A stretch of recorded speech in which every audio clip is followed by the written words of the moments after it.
And God saw everything that he had made, and behold, it was very good. It was very good. It was very good. And behold, it was very good. It was very good. Well, hello, 7 days listeners. Behold, What? Hello. So exciting. I am Dan, I'm Shush.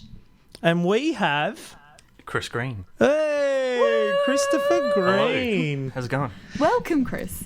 I feel welcome. Thank you for having me. You should Great. now just. When we tested your mic before, you spoke a lot louder. So I hope okay. there you So, go. That's better. Look, there you are. I don't want to assault anyone's eardrums because No. I tend to be known for my loudness. So, all right, you I'll and talk. me No, both. this is great. I'll talk normal. Yeah, there we Hey, go. in an atmosphere of wanting people to know who you are, Yeah, we're going to ask you 5 quick questions. Are you ready? that sounds great. Go It's for it. quick. Gotta go. Straight One- away. one word First thing answers. comes to your mind. Favorite One word. emoji? Poo. Yes. That's a good one. Macca's or KFC? Oh, KFC. HB or 2B pencil? Is digital an option? I don't know that I've seriously done anything with pencils in a serious format for years. So Go on. Digital. We'll take it. We'll digital, take it, thanks. Yeah, digital HB. Yeah. What did you eat for breakfast? Cereal. What kind? Nutri-Grain. Hey. all right. Nice. Yeah. And last one, Mac or PC? I would say Mac. Okay. Nice. All right. Well, Nice. now we know you on a Interesting. much deeper level. We can know wrap this- everything. I We feel can like wrap you this can thing guess up all and my go. passwords right? now. Yeah, they're the answers to all your Nutri-Grain passwords. 123. Now, Chris. Yeah. Artist, Yes. illustrator, Yes. graphic designer. Yeah. I mean, anything in a visual medium. I've worn many hats throughout the years, so I've kind of learnt how to sort of fake my way through most other sort of disciplines. But I would say mostly I'm an artist. I'm an illustrator. That would be sort of where I would land comfortably. So There you go. And cartoon work and things like that. yeah. So I work at an animation studio. Not to bury the lead, but So I predominantly do character design for animations, be it corporate explainers or kids cartoons, that sort of thing. We do kids apps. Yeah, so a bit of everything really, but yeah, predominantly characters. I just have, I guess, a knack for expressive faces and zany characters that people can sort of relate to. So yeah, that's my deal. That's so cool. I love it.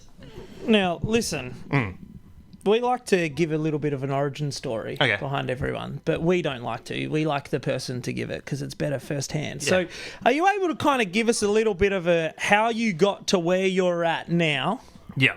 and a kind of origin-y, I came from here. Yeah, sure. I am now here. Sure. This is what I've done. This Just is to me. Yeah. we'll dive in a bit. This is me. Yeah. Paint a little picture Give us with a my little words, overview. shall I? Yeah, a little overview for just a few overview. minutes. Don't go too long because we don't have all day. Sneaky little but overview. All right. yeah, little overview of kind of why you've gotten to where you are, and I guess even so, like your relationship with the salvos ish as well. Yeah, cool. Yeah. So I'm a country boy. I grew up in a little place called Port Augusta. And so that was 18 years of, it was okay, I guess. It was life. But I grew up very sort of creative, and in a country town where sports is kind of the religion. It's tricky to sort of fit in, and so naturally, I think I kind of became an introvert as a result, and I would just fill sketchbooks and just doodle away. And it came to graduating, and I thought, I had two options. I could move to Adelaide, the big smoke, and study, or I could stay in Port Augusta and get a job. And so I decided to not do that. And I came up and studied back in 2006. Did a year of Bachelor of Visual Communications. Wasn't really my deal, but I kept on sort of doing my thing. And around 2008, I want to say, maybe 2007, I hooked up with the Salvos with a media internship. I randomly happened upon the Salvos because Dan's Cute. It's all Dan's you, band, Dan. Nazarite Vow. So I was very into the underground music scene, and I was church shopping, having moved up and grown up in the Uniting Church, and I thought, you know what, I'll go and check out this church that this band supposedly goes to, which most of them did, and I actually met my wife the first day that I sort of rocked up there, and so it's obviously a God thing there. So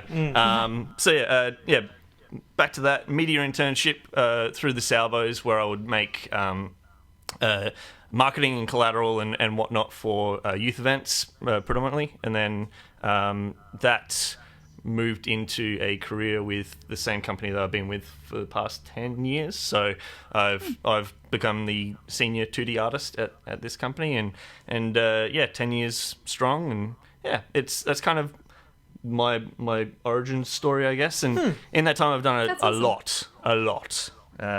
And all varied as well. Like I said, I had a lot of hats to wear. So I've done animation, 3D sculpture, and rigging, and storyboarding, script writing, all the disciplines that kind of are ancillary to concept art and illustration. So What's been, just out of interest, what's been your favourite job to do so far? Oh, honestly, or a highlight? No, I genuinely. It's like asking what your favourite movie is or whatever. Like, it's like, I don't like making decisions, which is a bit weird because I make decisions every day for my job, but I don't like making decisions that would require me to, commit to something, finite like that. So I think Top three. I could tell you my favourite kind of job would be something that I have relative freedom to do my own thing and, sort of a bit of creative control and draw how I would like to draw. You can definitely sort of see the success of a piece for a client if you see were they hands on or were they hands off, and there's very, very sort of distinct differences. So as soon as you sort of let the creatives run with something, you're going to get a better thing. So that's my favorite kind of job. Yeah. Fair.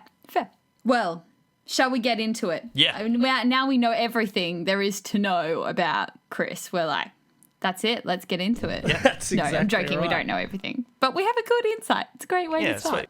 Sweet. We've got some deep dive questions, Okay. but before that, I think it's like important for the listeners out there. Like, what are some of the big things you've worked on? Like, I kind of just want to prove to everyone that you're legit. Okay, You know what I mean? Okay, Like, yeah. So I mean, I've done world building, and that means like making all of the things in a made up world. I art directed a team of artists to make a theme park in Qatar. I didn't know that. Yes, That's yes. great. So I mean, Cool. that's all that I can say about that because it's still NDA. But Oh, you know, exclusive yeah, on absolutely. 7 Little Days sneak podcast. peek. Look out. So I've done art direction. So I'm at the point where in my career where I can tell other artists what to do. If that gives you any kind of Yes. Yeah. So, And as far as like names, little household names. Drop the names. Drop the names. Look, like I've heard rumours. You've heard I've heard rumours. rumours of My Little Pony and Disney and Look, things like this. I've heard those rumours. I've been published. I've done some books for Hallmark. I did like Peanuts series of books, which was cool. So I've been internationally published. You can buy my stuff on Amazon, which is kind of fun. Yes. So I've had in years past. I had an agent in New York who would get me kind of some pretty lucrative sort of contracts with some big names, as Dan mentioned. But I've also done work on. I've done some stuff for ABC. We did some work on the Netflix movie I Am Mother, which is like a sci-fi kind of dystopian robot kind of thing. So Weta Workshop built the robot, designed the robot, and I did all the user interface and graphics that would appear on doors and on the robot itself. And so that's like a proper Hollywood film. Like, so I work. My studio is where they shoot a whole bunch of stuff as well. there's giant green screens and Dolby sound stages and everything in the back of my place. So. All right, let's not get too carried away here, jeez. He's super cool. So there's runs on the board, there's skin in the game. Yeah, absolutely. I mean, you would hope so after 10 years. Like, I mean, it's a competitive industry, and you're not always going to be like super well compensated for being an artist because people sort of pay you in exposure. So, which is really unfortunate. But thankfully, I've gotten to a point where, you know, I own a house, you know, I'm doing all right. Yeah. Like I'm not hand to mouth, even though that used to be the case. Yes, particularly absolutely. when I started out, and it was just hard work, dedication got there. So, All right, so that brings me to the first deep dive kind of question. Yeah. You're legitimate in the secular world. Yeah. You're a Christian. Yeah. You have your own local church. Yeah. Well, not your own, you're not the pastor, but you go to a local church. Sure. It is my church. The Church of Chris. I have my own. Can you talk Yes. to the balance of, I guess, being excellent in secular Yep. as well as being able to use your gift in the local? Because I feel like, observationally, I feel like there's a lot of people that do this type of work in the local setting, right? Yeah. But that's kind of where it stays. So I feel like the reason you're here is because you speak into both those spaces, right? So I guess you can take this as deep as you want. This is like a 10-part question, I guess. But the balance between keeping legitimate, as I'll describe it, in the secular world, and also being able to use that in a local setting. Yeah. Well, I think that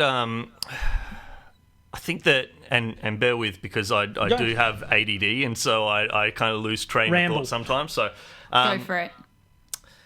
Yeah, I mean, the secular stuff that pays the bills, obviously, and so I've honed my abilities to a point where my local stuff, or say stuff that I would do for the youth group here at our church, you know, something that might take someone like, you know, a full day to sort of make something up, I can do it in an hour or so. Like I can make a full poster for an event that is happening, you know, as an attractional thing to be, because I mean, let's be honest, like you're not going to go to an event that's just like, here's some word art on a piece of paper that, you know, hey, come to the event. You know, it's like, let me draw like this, you know, crazy hot dog that's driving like a Humvee with like the llama from Fortnite in the back of the ute, like that sort of thing. Like it's So I guess part of the answer to that question is like the secular has definitely helped make the local, or at least the ministry side of things, better. I think the quality and the quantity and the speed and everything, that all kind of that definitely sort of comes into play. Like it's like the advancement of your art. Yeah. Do you feel like you need to be in the secular world to advance it? Do you know what I mean?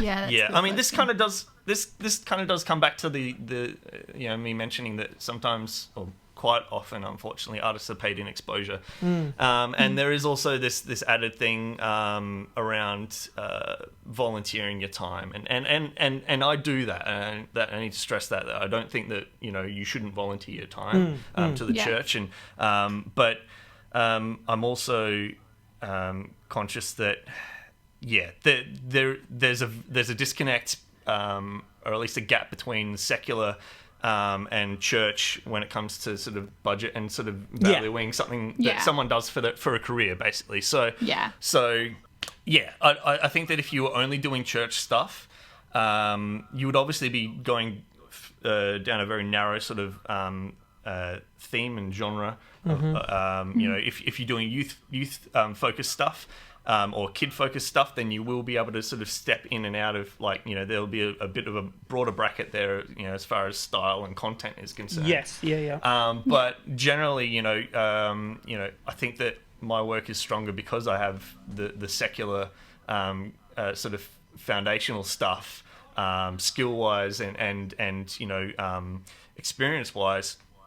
It means that whenever I do come to do something for the church, I feel like that is, you know, bolstered by it. So I'm gonna jump on that because I think this idea of developing your skills, and it sounds like, if I'm hearing correctly, like a lot of your development of your skills was like kind of in the secular world, right? And not a lot in the church. Yeah. Now, I would love to talk about that for a little bit. Like, did you find a place of belonging using your art for worship, like in the church? Was that something that like somebody kind of partnered along, was like, hey, you're really like good at art, that's sick, like here, let's use it in the church? Or was that kind of a path you forged for yourself, if that makes sense? Yeah, column A, column B. Like I said, with my origin story, when I became a media intern with the Salvos, that was a DHQ-based position where I would, I think it was 2 days a week for like 6 months or something like that, where I would be given the use of a laptop and some software, and basically said, these are the milestones of things that we want created.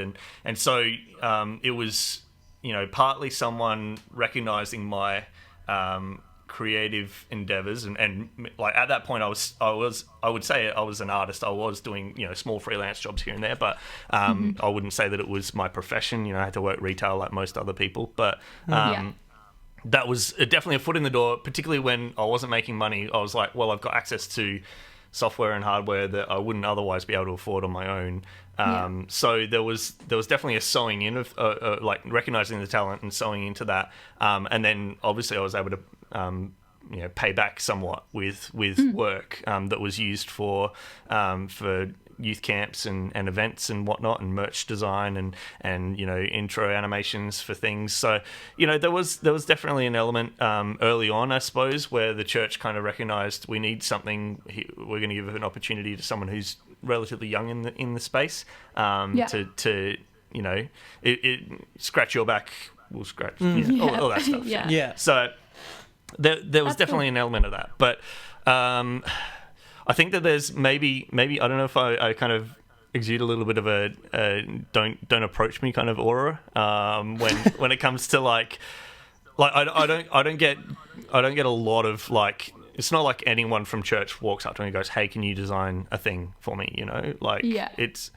I think once it becomes your career, and once you've crossed a certain threshold of kind of runs on the board, I think that maybe it's people. It's kind of like saying to a plumber, "Hey, come around and fix my taps." It's interesting. Yeah, I think that people at least appreciate where I am now, that I'm not just a random who has time to spare or I think it comes down to that my day job is my 9 to 5 is drawing, and to then ask that of me again, I think people at least respect that a little bit. That's my take. It could be that just people don't know that I'm an artist. The amount of times that they go, "Oh, what do you do?" And I tell them it's complete news to them. I'm like, has that not been obvious with some stuff? I don't know. I'll jump in on that because, like, I personally know you quite well. Yes. And I'll say it's not because you're unapproachable, because just side note, Chris is probably one of the nicest people on the planet. Well, thank you. Like, just a genuinely really good person. And I would say that a lot of the time, observationally, if there's something like you can tell that, I guess, like the design work and the art, that's your gift, right? Yep. And you're aware that's like a God-given gift. Oh, absolutely. And you're using that as your way of worship. And how I see that is you're going to put your hand up for what you feel like you need to be doing. So it's So whilst you're not getting approached all the time, I feel like when you feel like there's a space you need to speak into, you do. Yeah. So I guess that's a bit of a commending moment, but like, I think that's important for other people to hear too, though, right? Like, like if you really are, I guess, passionate about something, put your hand up, go for it. Yeah, absolutely. And I mean, I suppose I could tangent off that if you'd like. Go for it. An example of when that has happened recently is that COVID, of course, happened, and church. What's that? Well, it's this little virus, Dan. That's it's been doing a little bit of damage. I don't know if you noticed. Oh, okay. Surprise. Things are a little bit different. Yes. Basically, COVID happened. We had face-to-face programs kind of cut right down.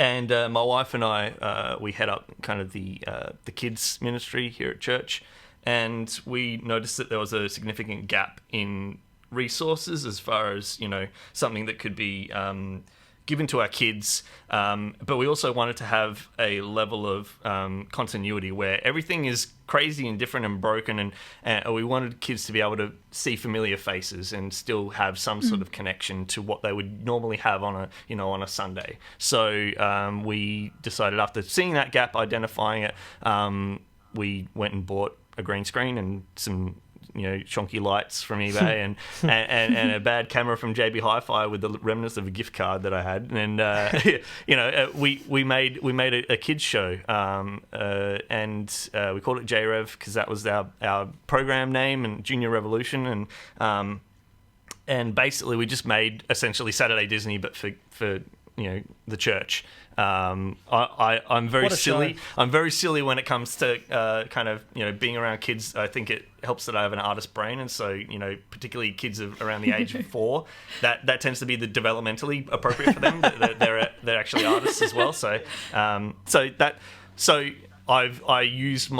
put my hand up and said I've got skills in animation, editing.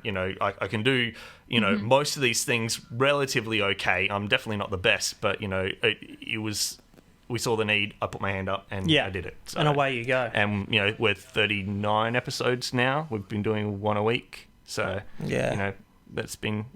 It's been useful. It means that the wider church, we've had people from all over Australia watching it. We're getting over 800 views a week, which, if you think about, most families are going to have 2.5 kids or whatever it is. So that's reaching at least 1,000 kids. So that's amazing. And that's huge. Testament as well to, like, you're never too big or legitimate. Yes. I will say, use that term again. Yes. To, serve the local community. Yeah. Absolutely. Yeah, I think that's a testament to you and your character. Do you want to jump in with anything there, Shush?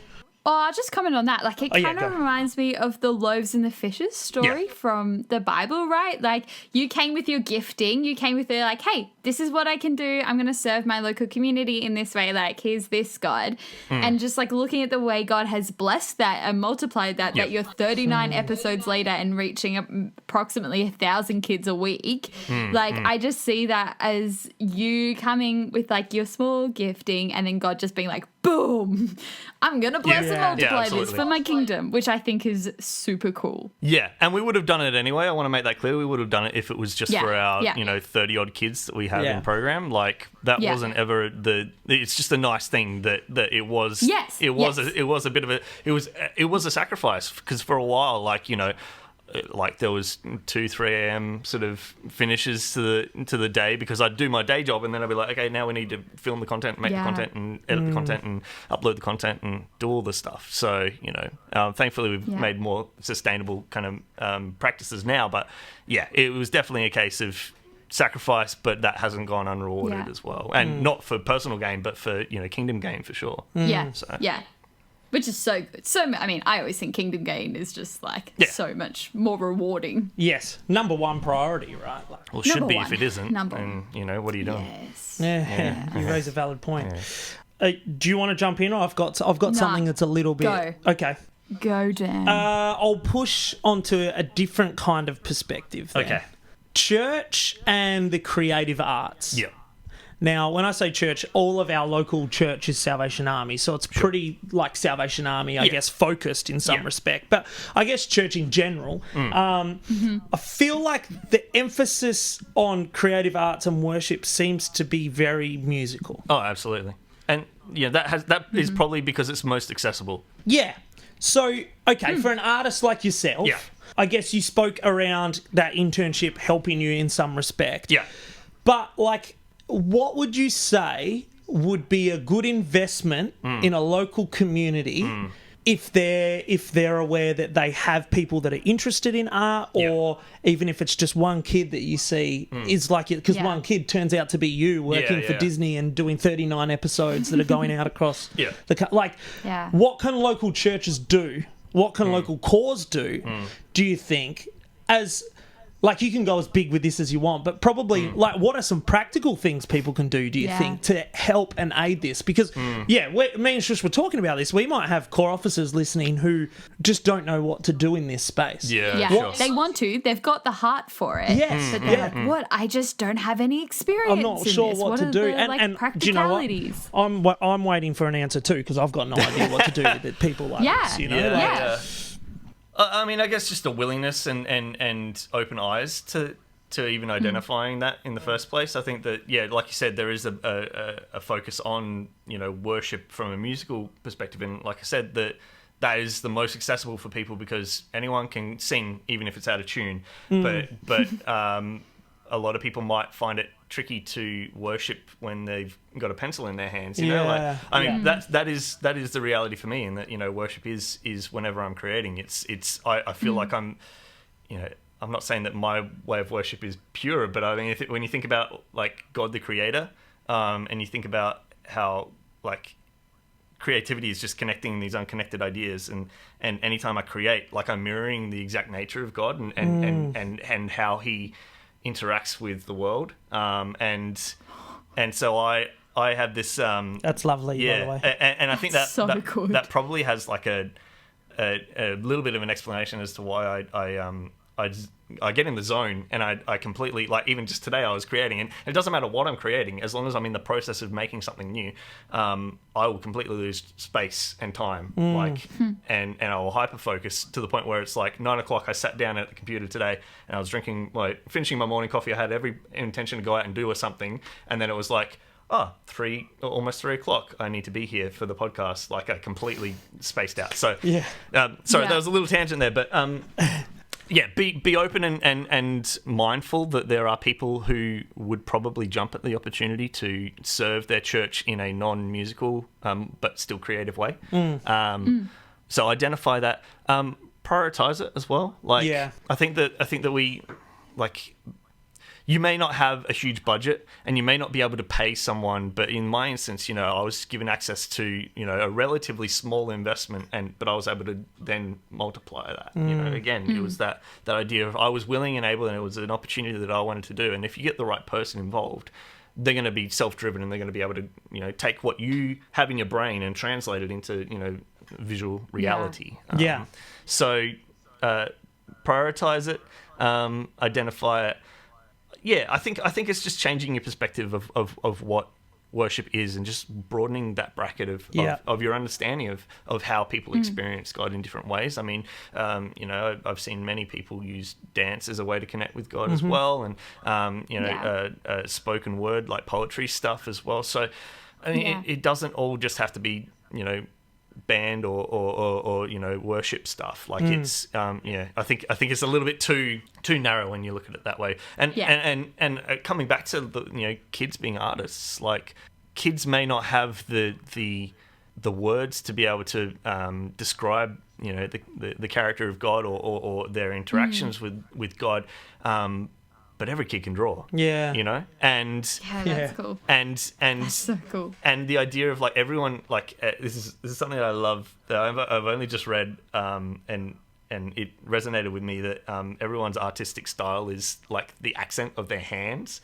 Like, and that's like, so handwriting, everyone's handwriting is unique, but like everyone's drawing is unique, even more so. Like, and it's a total fingerprint thing. And I think that if you want to maybe break more into kids ministry, and if you want to have more chances to have kids minister to your church, like, ask them questions, like leading questions around like what God is to them, or like give them little exercises and challenges. Kids love little challenges, drawing challenges, and say, hey, when you think of God, what do you think of, and draw it. I want to see that. And then you can chuck it up on your around your church, and I think that that's a missed opportunity that we often overlook, that kids have. And working with kids in kids ministry in general, I think that we need to give them like a platform and a spotlight, because the amount of times that I see the Holy Spirit, more in that space than in a regular church space that maybe is a little bit disconnected. Like, it's really yeah. good. I love that. And I just have this picture of like almost like a messy church style, but like asking the adults, like the oldies, the like middle, all ages to do the same thing. Yeah. Like, because I think that's such a simple thing, but we can all do it. You know, we as adults will probably overthink it and, you know, spiral into some like, how can I draw this? Yeah. But like, I just think that could be a really beautiful intergenerational thing of like, hey, let's all just sit down and draw this, you know, absolutely. and then chuck it up around the church. How Yeah. beautiful would that be? Yeah, and art is subjective. Everyone's going to have different, like, you know, I'm going to be drawn to different art styles than others. So you get all these different voices, all these different flavors, but art is a very vulnerable thing to do. And I struggle personally with vulnerability, but whenever I create, obviously I have to put something of myself in there, you know, and open myself up for you know, potential hurt. You know, here's my thing. Oh, you don't like? Oh, but I think that is liberating as well when you do get to just create in a free context where there is no expectation of masterpiece, and it's just it's kind of like, I'd say it's almost like praying in tongues, or you know, having you know, prophecy, or any of the gifts of the Spirit. Like, I feel like drawing is just another one of those, you know, and maybe we haven't really looked at that much. We haven't focused on that much, but Release it. like a piece of art can speak to someone, you know, where maybe, you know, it doesn't need language. Like, it doesn't need culture. It doesn't need any point of reference. It will speak to someone, and those what it says to people is going to be completely different as well. So. Yeah, it's above the natural. Yeah, like absolutely. it's speaking to the spiritual. Yeah, absolutely. No, I agree with you there. Can I just jump on the vulnerability thing for a second? And I think coming back to that practical thing, I think if you are in a church and you recognize you've identified someone who's got this like creative gift and you want to use it, that's another thing you should be aware of. Like, if this is a totally brand new thing to you, that when somebody creates, like, they're being vulnerable and they're putting themselves into that. So just be aware of, like, even if it's not appropriate for a certain setting and you need to be like, hey, like, we're not going to use that in this space or whatever, but just be aware that this person, like, has given up something of themselves to put into this. So just respect that, and being, like, uplifting of that and appropriate. Like, obviously, sometimes it might not be appropriate for that space, absolutely. and that's okay. But you just need to be aware that, you know, that person has been vulnerable in putting themselves out there through this piece of art. Yep. I mean, you wouldn't tell a 4-year-old, oh, that drawing of a stick person is not anatomically correct, and so therefore it has no merit. Like, you know, it's definitely having tact, like, and understanding. Yes, artists, particularly if they're not, I think, developing skills in a professional sense, they will probably be more, like, they're going to be less or more hesitant to share.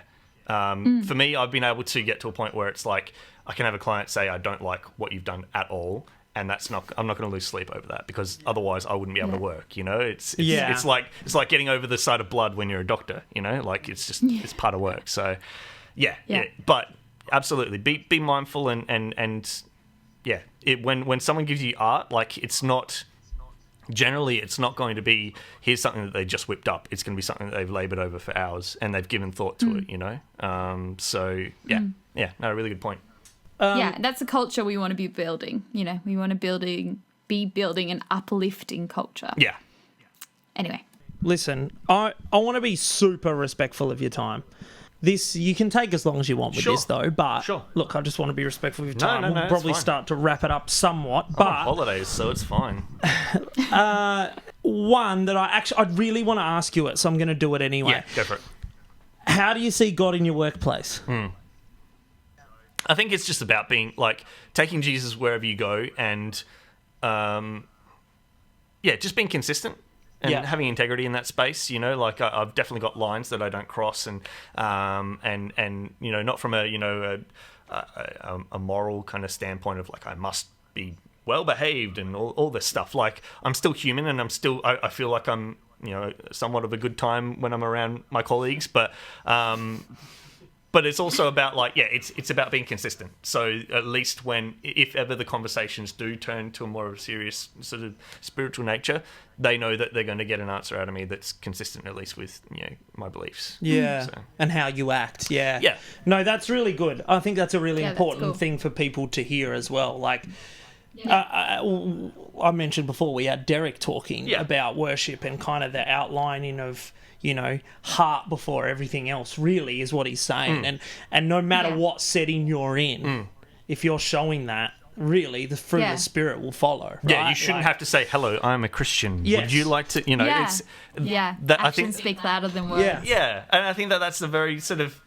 I think that if that's your approach to life, no offense, but I think that you're probably missing the nuances of how you would go about being a Christian in today's context, in a post-church context where, people aren't going to church anymore. They're not flocking to it, and people's trust of, organised religion is at an all-time low because we haven't been great stewards of what we've been given, as a general whole. There's definitely outliers where, obviously people are amazing, but people are using their religion as a vehicle to alienate people and to ostracize, and I think that the more you can just be just a consistently good person, I think that that's more important than making sure that the person overtly knows that you're a Christian. And I don't think there's any shame in that, and I don't think that's not you being ashamed of the gospel or Jesus or not being true to yourself or your convictions. I think that I don't think that Jesus asks us to go around screaming Jesus in people's faces for things to work. Yeah, he says go and make disciples. Yeah. He says evangelize, but there are multiple ways to do that, and you've got to, I guess, be aware of context, right? You've Absolutely. got to be aware of the situation you're in, but by all means, I hope that Chris, if that opportunity came up, you would totally jump on the faith thing and be like, hey, well, this is appropriate now. I can share my faith, and so we're not saying don't evangelize, don't tell people about Jesus, but you can do it in multiple ways, right? And the way you live your life is probably going to be the biggest sign that you're a follower of Jesus more than what you say sometimes. It's that lasting impact, right? And the way you live seems to have that impact over in certain situations, obviously. And I think a work style situation that works perfectly for. Absolutely, and it's all about relationships. Jesus isn't asking us 100%. to enter into something that isn't, sincere for the sake of getting your elevator pitch of Christianity out. It's about doing life with people, and they will come around to it. It's not it's not unusual for me to have people ask me about my beliefs, but that's only because I've invested time in them as people instead of seeing them as potential targets or conquests or something. That's so good. And it's just people sniff out authenticity, right? Oh, yeah. So it's even in relating back to creative arts in general, be authentic in everything you do, right? And that's where you're going to have the most impact. No, that's really good. Have integrity in everything you do. Exactly. Yeah. So good.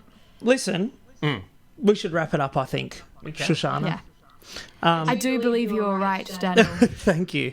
We do a little thing where we just want to honour you because you're a great Get guy. ready. So I'll start and then Shush will go because hers will be beautiful. Okay. And mine will pressure, be not as beautiful.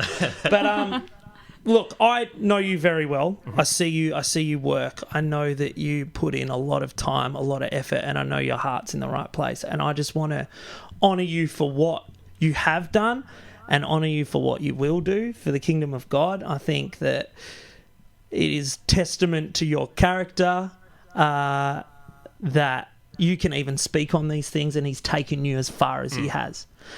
So thank you so much for what you do. Thank you for the investment you've put even into this. You work for Disney and we got you for half an hour, so we're here. But no, we want to honour you. Yeah. Oh, I want to honour you and just say I love you as a person anyway, but go on, Shush. 100%. I'm going to jump in, and I mean, obviously I agree with everything Dan says, but I like, I just want to say that you are a valued and treasured part of our worship arts family here in the South of Eastern Australia, just as everyone listening to this is. But we honour you and we celebrate the wins that have happened in your life. We celebrate the way you work hard and the way you've got to in your career, and we celebrate the kingdom wins that you've invested in and you've seen fruit of. We celebrate that with you for God's glory. And I am just want to thank you for the way that you see places and opportunities for ministry and where your gifts fit into that, and you jump into those spaces, because I think sometimes it's easy to be like, oh no, let this one go, and I'm sure there are times like that, but there are clearly times when you jump in and go, nah, this is where I want to invest my time. And so I want to thank you for a kingdom's sake for jumping in and saying yes and giving of your time and your gifts and your talents and all the rest of it there. Yeah. That's all right. So let's give art a priority, hey? Yeah. Let's give us a go. Yeah. What's the worst that can happen? Yeah. Like, you get some fun pictures out of it and you might make a connection with someone that you haven't already. Yeah. Yeah. I mean, I love the word that always comes to me when we talk about this is like the word release. Like, I just imagine if artists and art was released in the church and we understood the power of art, like we understand the power of other worship arts form. Like, I want to see that day. I think that's really cool and I want to be a part of it. Absolutely. And real quick, like on that, like society is advanced by art. Like it's not philosophy or conquest. It's actually like it's the artists, it's the poets, it's the songwriters, it's the creatives that advance society because they include themes that is on the forefront of societal values, and it becomes absorbed by society and then taken forward further and built on. So that's the only way we're going to go forward. Besides Jesus, like it's actually investing in that space and releasing. Absolutely. So. And let's use that, like I just see, let's speak the kingdom into that. So society soaks up the kingdom rather than the things of the world. Like, imagine if we were so like pushing ahead and being like Jesus, Jesus, Jesus, like through our art, and then society soaks that up. Oh, it's the dream. That is the dream. Revival begins in the arts, some might say. Lord. Obviously begins with Jesus, but, through the arts. Jesus through the arts. That's the goal. Thank you, my friend. Cool. Thank you. I've had fun. Thanks, was it fun? Yeah. Was it like better or worse than you expected? I had no expectation. I tried not to go into things that I have no idea what's happening with, because otherwise That's why. That's why. He didn't know. That's what he's really telling us. He didn't know what was going to happen. He had no idea what he was in for. Thank you very much. No worries. We'll chat soon, I'm sure. Thanks for having me. And behold,